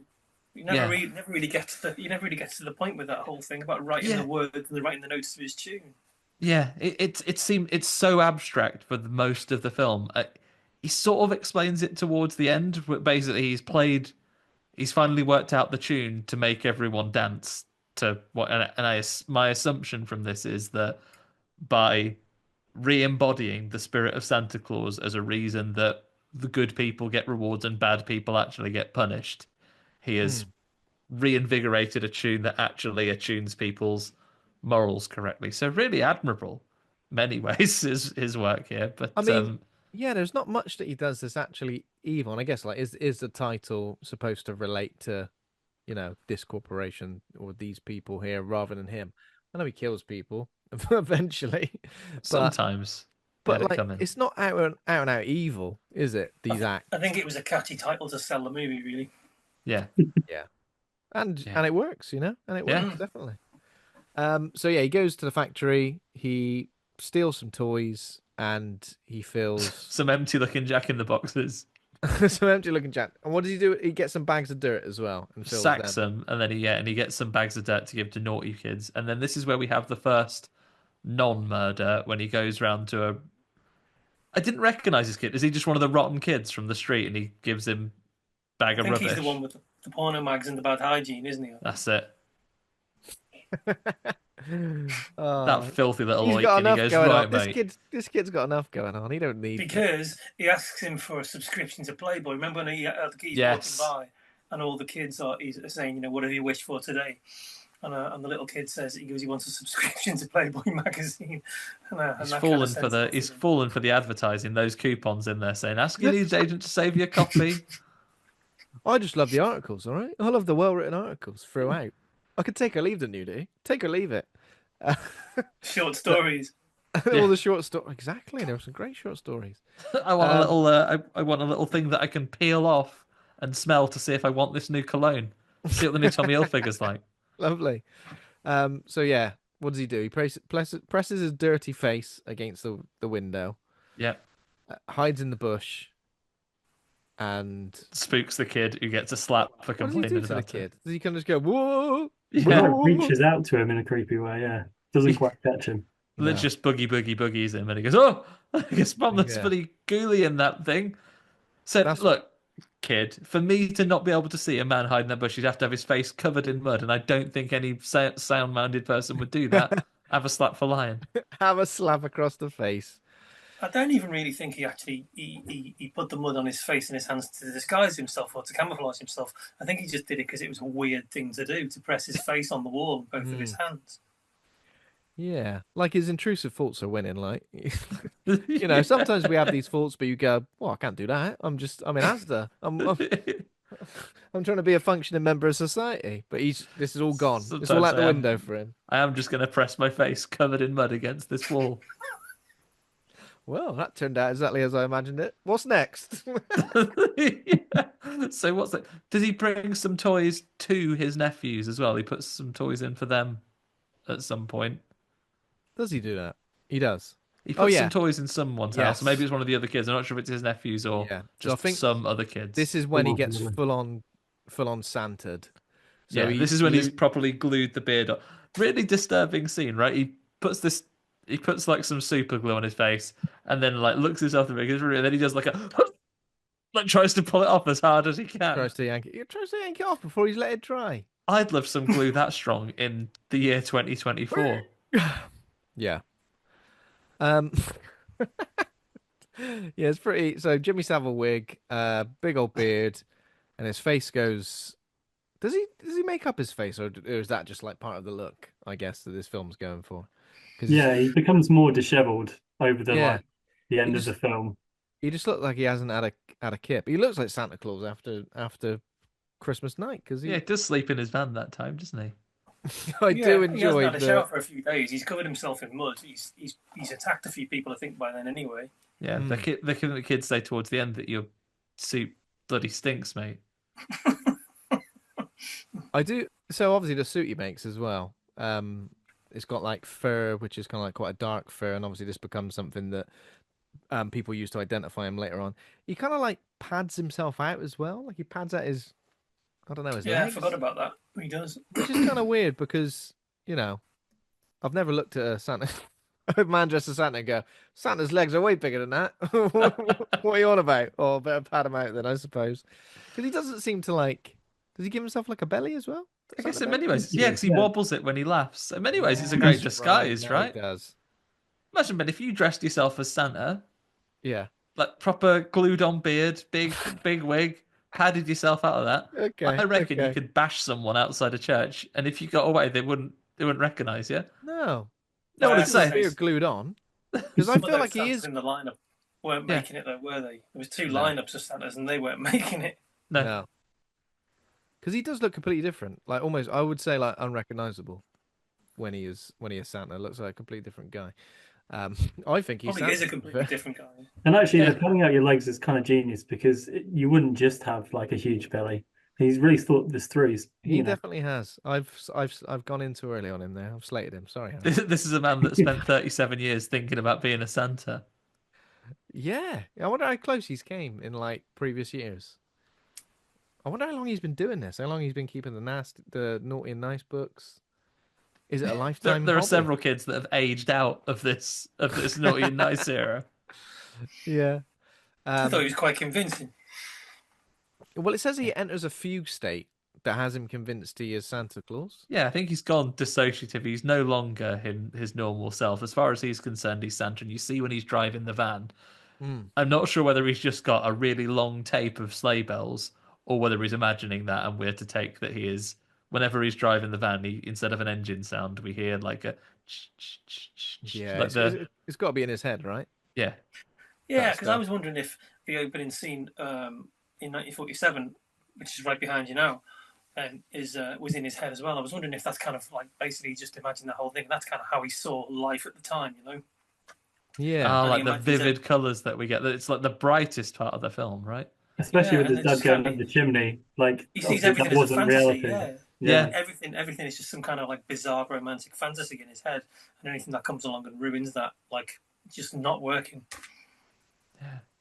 Yeah, it's interesting. That's very interesting. Yeah, there's so much interesting about this film. I'm actually really looking forward to opportunity to look at it again. But so Yeah. I guess this is when we begin. So we've done the first thing. We should get to an actual killing now. So he pulls up outside a church just as a service ends, and then honestly, they're rowdier than if they're coming out of a nightclub. Is it a midnight Usually they mass? come out, you say, you shake the reverend's hand and say, "Well, see you later." But these guys come out of church, and it's like, "Hey, Santa!" And someone comes over, some posh bloke, They just, saying, just start taking the piss out of him to his face for no reason at all. Yeah, it's out "You of see order, this isn't soldier here? Get it in your eye." Pokes his eye out it? with a soldier. Does he deliver the presents to the hospital first? Does he do that first before he kills anyone? After. That's After, afterwards. yeah, Blood on his hands, and he's like, right, now I'm gonna go do a good deed to outweigh. yeah. Is it three So or four people he kills? 3 people. He What a soldiers way to that guy, start. soldiers that fellow in the eye, and we Dario Argento see an eye poke. And then he just goes, Christmas hatchet. So the second thing he pulls out is just a stripy candy cane handled axe. Then he goes, right, after I've used the traditional soldier, have some axe in the head, this woman and this bloke. And I think it's based on the virtuous fact they're just the ones that are standing nearest. And then he Yeah. just gets in the van and drives off. I felt quite bad on the girl because she wasn't doing anything wrong. Whereas the two guys they were just dogs. Yeah, they Yeah. were just. Yeah, and starting off with three as well. You think maybe he'd kill one person and then have a moment of clarity where he looks at his Yeah. hands and is like, "What have I done? Now I'm on the naughty list." No, three people straight out. It's 3 people straight out. 1, 2, 3. And And then no he one nips does a, anything about it either. They're all just standing there, like Yeah. just watching. Yeah, no one Yeah. like tries to intervene or like restrain him or anything. Just there we go. See you later. But the woman he doesn't kill standing there screaming, "I don't want to die," even though he's already driven off. think you're probably all right now. I don't want to die.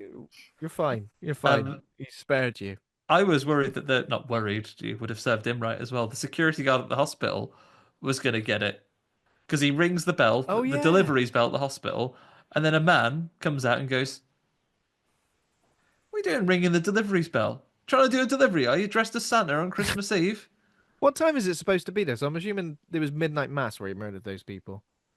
So It's probably Yeah. pretty late.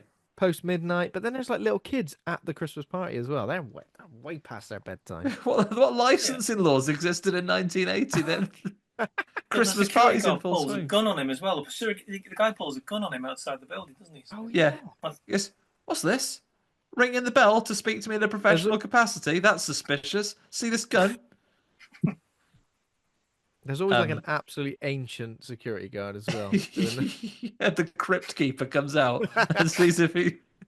So what are you doing? Delivering presents? And then he goes, okay. He wins him over by giving him one. He goes, a toy for me, an ancient man. Thanks. Cheers. There was ever gonna be a I toy. will go and get this incredibly extensive staff we've got working the night shift. About 20 people come out and help him unload a van full of toys. They're loving it as well, aren't they? Yeah. Yeah, they're made up. And he practices his There you Merry go. Christmas while they're coming down, and then he uses it on them, and they're like, "That's a good Merry Christmas, mate." They're so happy to see him. It is a good Merry Christmas. It's very Yeah. effective. It's a bellow. Yeah, a bellowed Merry Christmas, and then they all take the toys in. They give him a big hug.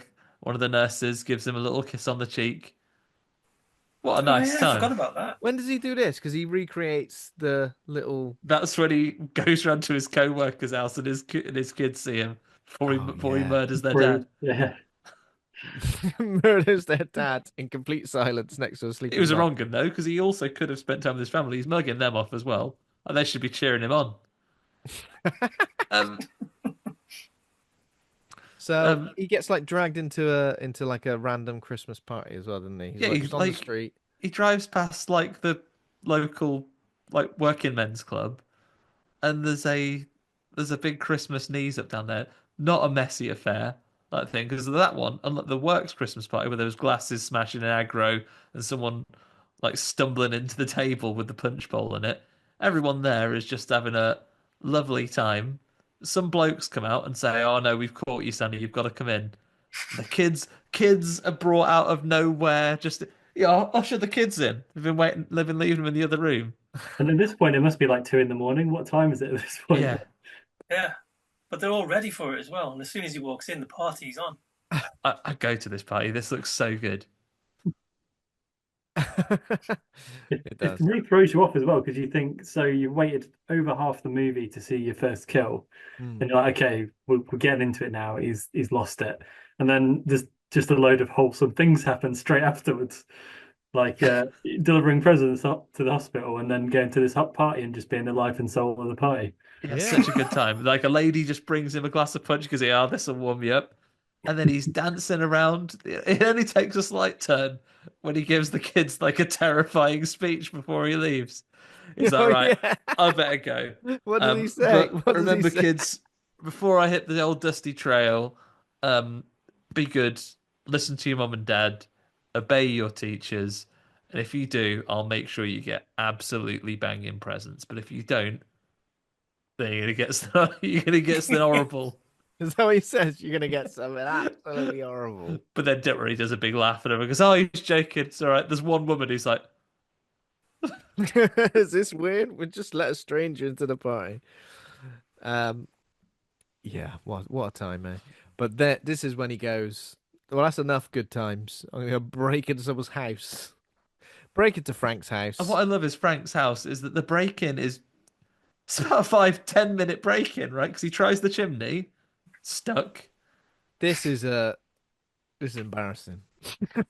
This is embarrassing. This is on a par with Tim Allen when he first becomes a Santa Claus, and is awful for a good amount of the film. This is basically on a par with that. Can't get down the chimney. When he gets himself out, he gets unstuck.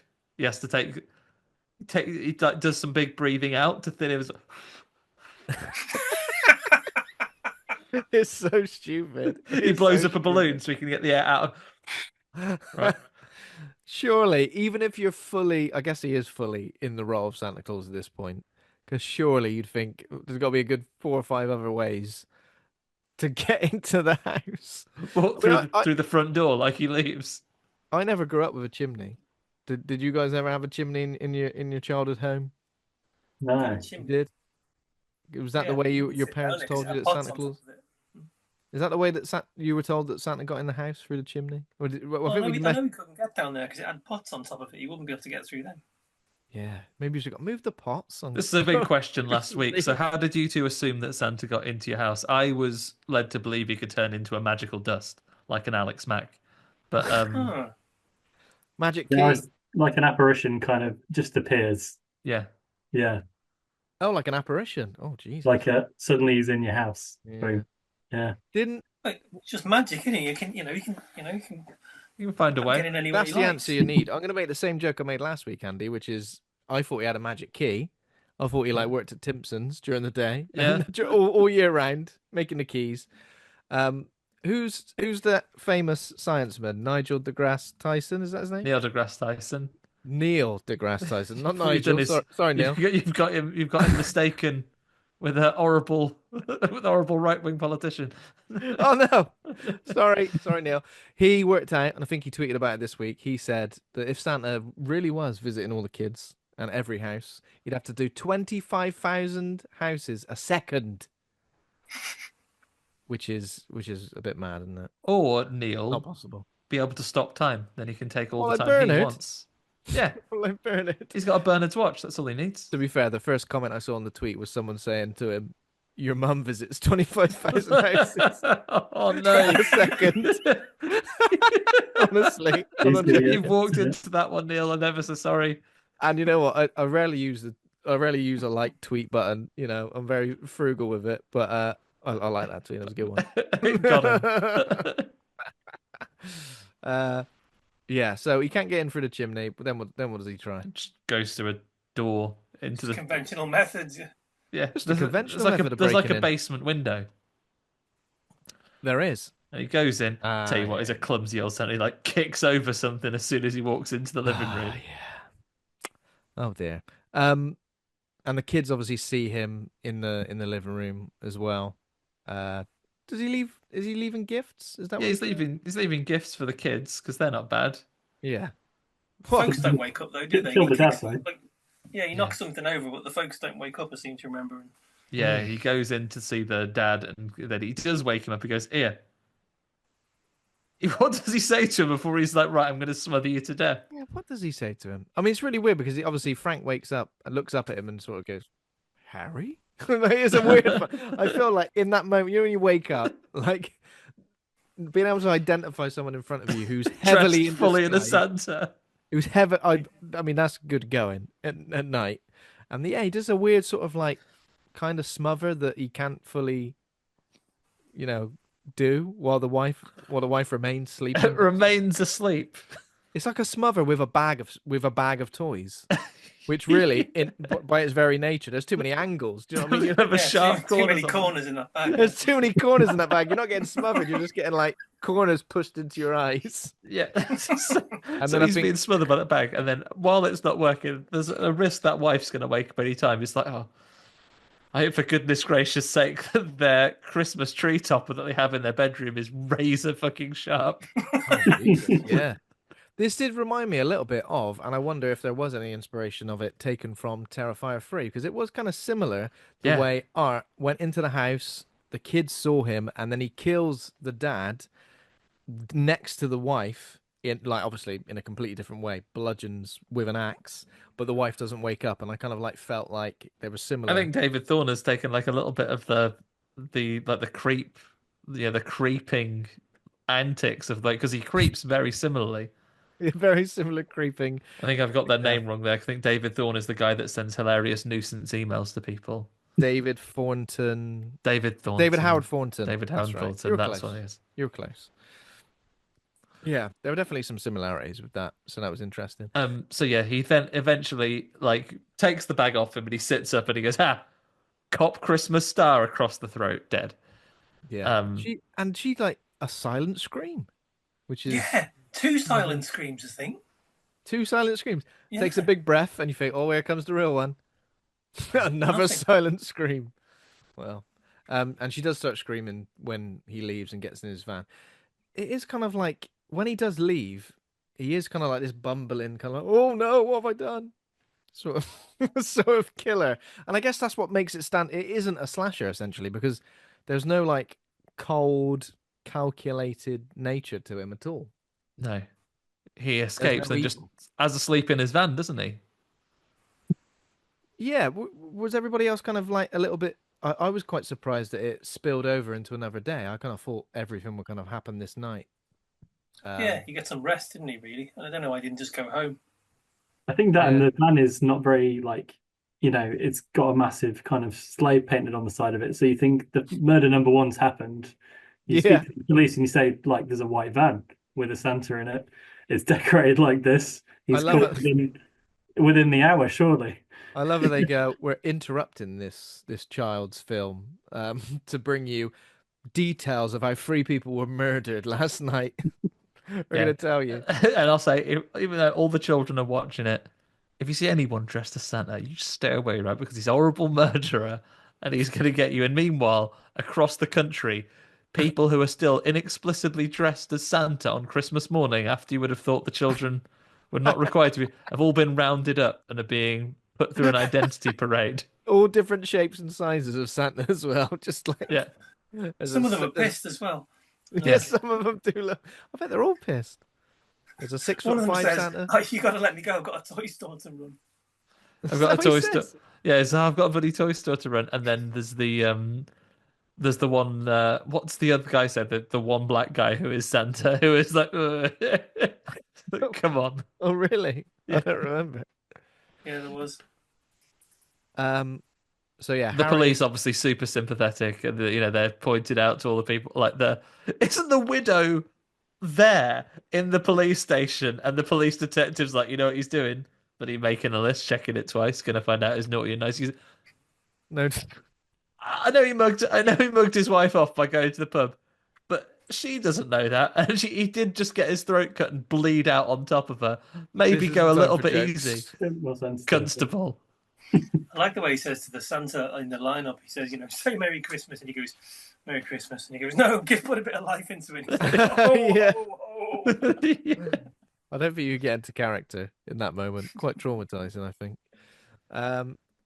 Yeah, so Harry goes back to Jolly Dreams. He activates all the assembly lines, breaks all the toys. I think, does he say these toys are rubbish? Says something I like that. told you. If I've told you once, I've told you 100 times. These are These shit. lead planes, no one wants them. All right, these lead planes, no one's I interested. want colourful trucks. That's what I want. Yeah. Get them going. Yeah. And he phones his brother from the office. Go, Yeah, that's right. tell you what, I've had a day. And he goes, but you always come around on Christmas Day. He goes, oh well, I'm not going to. And this is where the brother gets more and more concerned. There's something wrong with him, and you hear him talking to his wife saying, Yeah. "Oh, there's something not right about him." And that's when the TV news report comes on, Mm. yells at his kids for having Laurel and Hardy on too loud again. And then a report comes on and saying, if you know anyone that's been acting suspiciously and bloody loves Santa, then get in touch. Oh my God, yeah. You, Has I, anyone recently missed your Thanksgiving and Christmas celebrations? Love Santa has become more and more, distant recently, because more if just so, they might be the outside church murderer. yeah. Is that the only so it's the three people outside the church and Frank. That's it so far, right? Yeah, and that little boy who gets a scare. Yeah, but that's not that's Technically a just crime. that's just technically just playful, Andy. All right, just playful. Um, yeah. So what happens next? He So gets his having van worked at the stuck as well, doesn't factory, they have a conversation on the phone, but then his van gets stuck in the snow for just a minute because it's better soon. he? But Yeah. he basically needs to be walking around his neighborhood once again. So all the kids gather around him. This is a nice moment. I really liked this little Uh, bit. oh yeah, this was I don't know about nice. This was kind of strange. Well, I get it's because like the Use the family's in, kids as a the human kids run shield. over, the kids run over, and they go, "Oh, it's you," and he goes, "Oh, I've got some," and the parents go, "Oh, should we all just approach that? Should we all just team up and get that man who's Mm. maybe got a kid in danger, or should we stay over here?" He goes, "Oh, we'll stay over here, shall we?"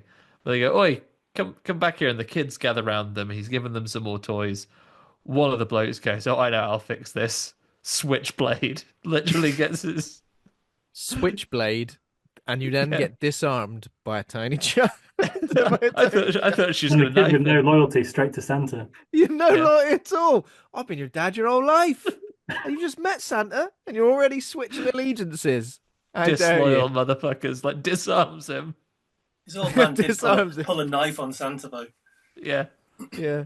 I don't Oh, know. that's going to be on his record. Oh, I did.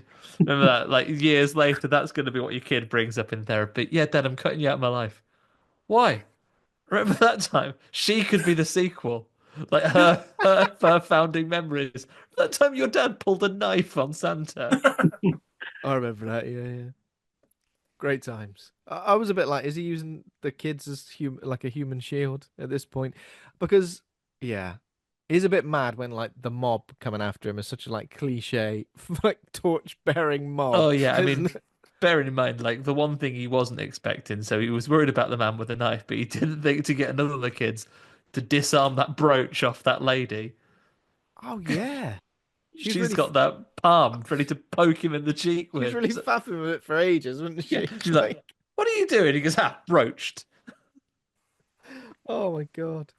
Um, Do you feel what is any of this like in it? Do you think any of this is like a hallucination? Yeah, possibly. Yeah, it just starts getting pretty goofy from this point, doesn't it? Like you say, with the big mob, um, and the ending especially. It's they literally go and light torches, which is wonderful. I'd like to imagine that this is real. They were like, right, he's strong against knives. How can we escalate this? Torches, flaming Strong against the. torches. This is where I was kind of. It kind of made me think of American Psycho, where towards the end of that film, it starts getting more and more ludicrous. Um, and all it was missing was our character Harry just saying to someone, "I'm the Santa," and people going, "Oh yeah, of course you are. All right, mate, don't worry about it. Get yourself back to work, or come round for Christmas dinner." Um, yeah. Little irony there. Ed Pressman, who produced Christmas Evil, produced American Psycho, Oh Did wow. he? Okay. and a whole bunch of Interesting. other stuff as well. Actually, so there's a De Palma connection with this film as well. So there was uh, the editor Corey, I can't remember his surname now. Edited Home Movies, which is the early De Palma film. The guy who plays Harry was in Dress to Kill. Ah, Some of the okay. crew worked on various old De Palma films as well. And Ed Pressman, who produced all of De Palma's early movies, produced this one as well. So, Wow. if not direct inspiration, there may be a shared DNA that's helped bring some of the things that make them feel the same to Mm. the I think this film forefront here. shares its DNA with a few films, Yeah. Yeah, I think a lot of films that we've seen since owe things whether they recognize it or not to Christmas Evil. Hmm. But yeah, just to wrap up the story, he turns up at his brother's house, reveals and basically blames like he comes up to him and he's strangling him, and he points out that like, why have you done this? And he kind of blames it on his brother for telling him that Santa wasn't real and that it was his dad all along. He says, why did you do that? That's why I'm bloody mad. And he goes, oh well, That's why I'm mad that my dad indulged in consensual sexual activity with my mum.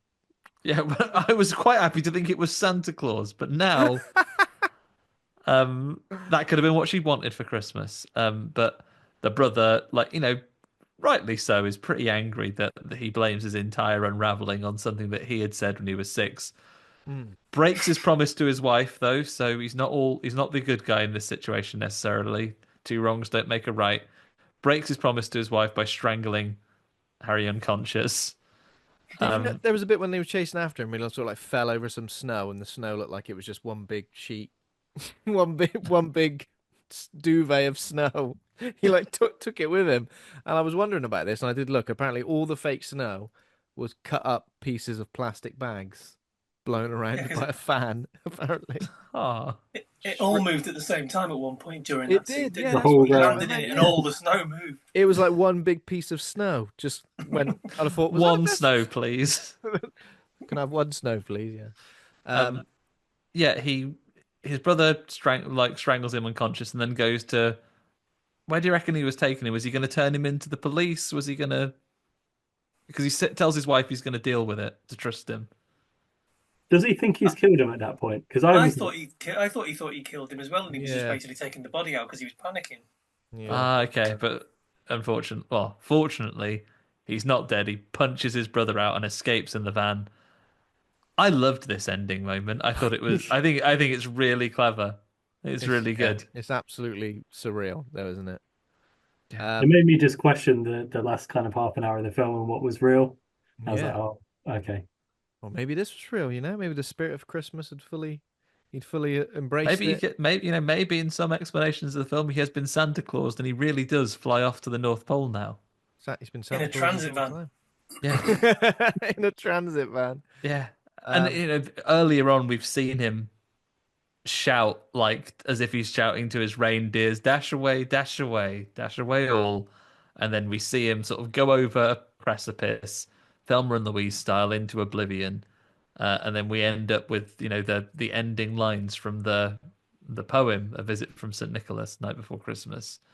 And a lovely freeze frame on his face in his van against the full moon, E.T. style. Maybe E.T. owes a bit to this film as well. Um, and off he goes, and it's as he explained to his brother. So whether he lives or dies at this point, the idea is that he's reignited the idea that kids don't just get presents anyway. You actually get treated or punished based on your behavior yes. throughout the year. And there's Christmas Evil. Who was the true Christmas Evil for you, Ben? Security guard at the hospital. Yeah, he's Didn't like, probably the most evil of all. didn't like his attitude. Proper job's worth, you know? But then again, we don't know what he experiences day to day. He probably experienced a lot of weirdos turning up as Santa wanting to give the kids presents. So just one step too far. Mine was the two guys out the church. Yeah. I think in many Unnecessary, ways that was. justified in bonking them on the head with that hatchet. Yeah, I agree. Yeah, if I've met a few people in my time, that if I was holding a toy soldier at the time, I'd have poked their eye out. So that was Christmas Evil. Now we like to play a game that we call the name game. So basically, what we'll do is we'll give you a synopsis to a film that sounds a little bit like Christmas Evil, but isn't quite Christmas Evil, and you just have to give us the title of that particular film. Andy, have you got any? I can do some of that. I want to do a time check, Dave. We're over time for you. Do you want to rate the film and then you can get off to bed or wherever else you had to be today? It's totally up to Yeah, you. sure enough. I mean, I love the film. This is my cup of tea all the way. So it's again, I can't rate this kind of stuff highly enough. The ratings we normally do, we normally go the old school system, A to F. If you were doing the rankings, what grade are you going to give Christmas Evil? A to F. What with a Plus, number or just an A to pluses F? and You're allowed minuses pluses and allowed. minuses. They're all good. Well, I can't give it an A plus. I'll go a B, A B, Straight B. straight B, B Sounds good. plus, B B double plus. plus. I think that's allowed. Wonderful. Did you want to stick around for name game, Dave? Go on then. I've got another. Oh, I've got 5 minutes, so 10 o'clock. So Yeah, let's crack it. Let's crack it out for 5 minutes. And We then can do that. we'll rate afterwards. We'll Get that one. rate But we after. want to. I didn't want to run out of time with Dave and not get his rating. Thank you. Yeah. Go on, Ben. Have you got one for us? Yes. Okay. So we'll be pretty quick with these. A toy factory worker, mentally scarred as a child upon learning Santa's not real, commits a load of terrible acts and some good acts as Santa Claus, and at the end drives off a cliff. But he doesn't just fly off into the moon. He's on a motorbike and he does a flip, does a 360, and lands perfectly before driving off into the I was going to say sunset, but That's the moon. set. Um, I would say this film is Christmas Knievel. It's just Christmas Evil Knievel. Oh, very Yeah. good. I'd watch that as well. Don't know about you guys. Andy, you no, got I've any? not seen that one. No. That's one of the tapes that was seized. Ben, I've been so engrossed in this film, I haven't come up with any. If you've got a couple, then I've got a couple fill more. your I've got a boots. couple more. A toy factory worker, mentally scarred as a child, upon learning Santa Claus is not real, crosses paths with the characters from the movie Fright Night, in particular, the best friend of Charlie Brewster, Ed Thompson.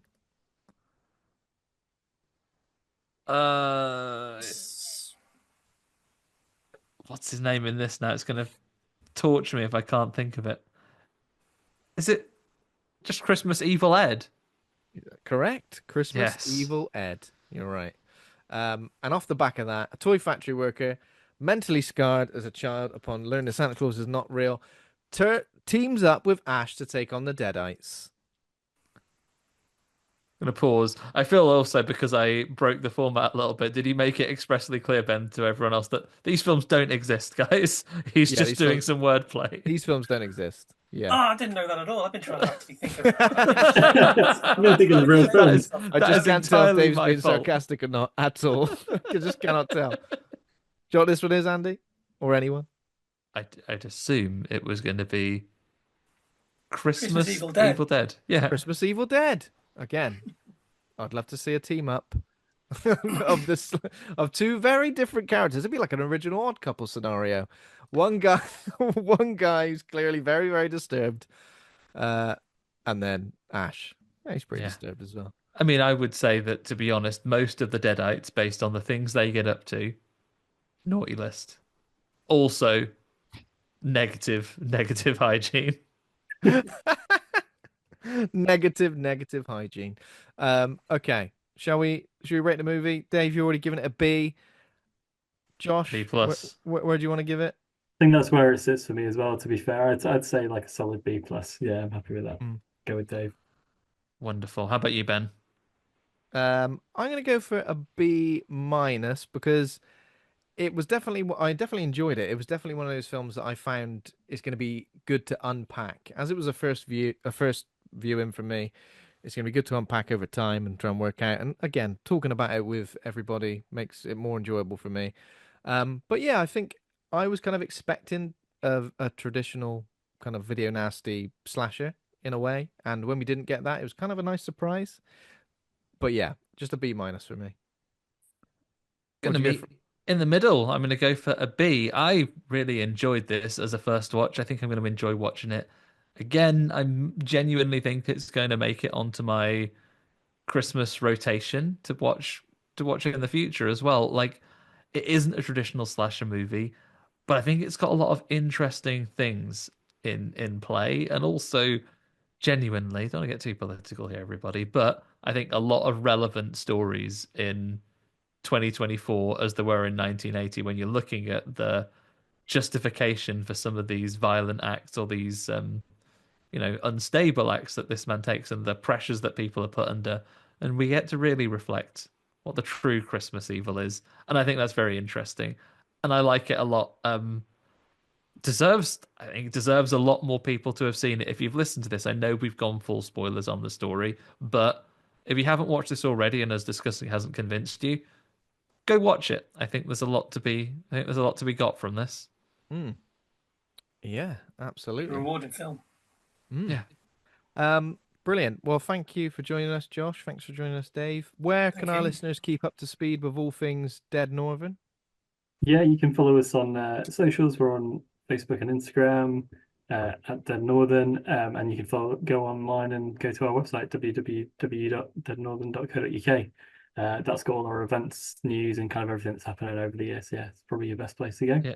If you're listening to this on day of release or fairly closely thereafter, and you're anywhere near Harrogate this weekend, see if you get yourself a ticket for the guys' Christmas event. If you're listening to this at any time in the future, you do a few throughout the year, right? So your big film festival itself is sort of the autumn time. Do you have a set week every year that you go for? Or is it a Yeah, slightly movable feast? we do last weekend in September every year. Last weekend in September.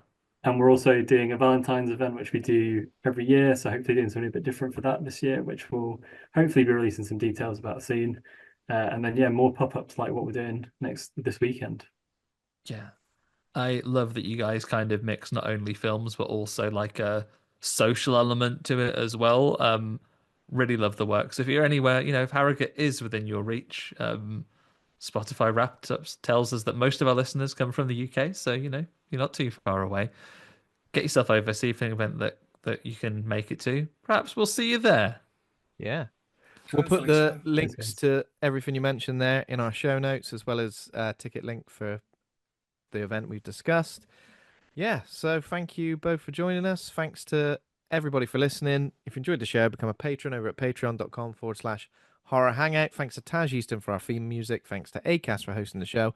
And go over to www.horrorhangout.co.uk for all of our social media handles there and YouTube channel. And next week, it's the annual big Christmas quiz against Ash Millman and Liz Bishop, the Wicked Witches of the West Midlands.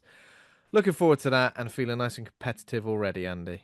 Yeah, I've been busy writing my questions, doing my music and my picture rounds. I am just about ready. I got a little bit more work to do on it this week, but I'm in for an absolute bonanza. So looking forward to seeing how you and Luke do against them. Absolutely. I'm going to be doing push-ups all morning, quiz push-ups, just like Jeffrey DeMunn in this film. Uh, maybe before, maybe after he was trying to cop off with his wife. But thanks, everybody. Thanks for listening. And thanks again, Josh and Dave, for joining us. It's been a pleasure. Yeah. Thanks, fellas. Watch your hygiene, everybody. Otherwise, Santa absolutely will punish you. Okay. Cheers. Good night, See you everyone. later. Bye.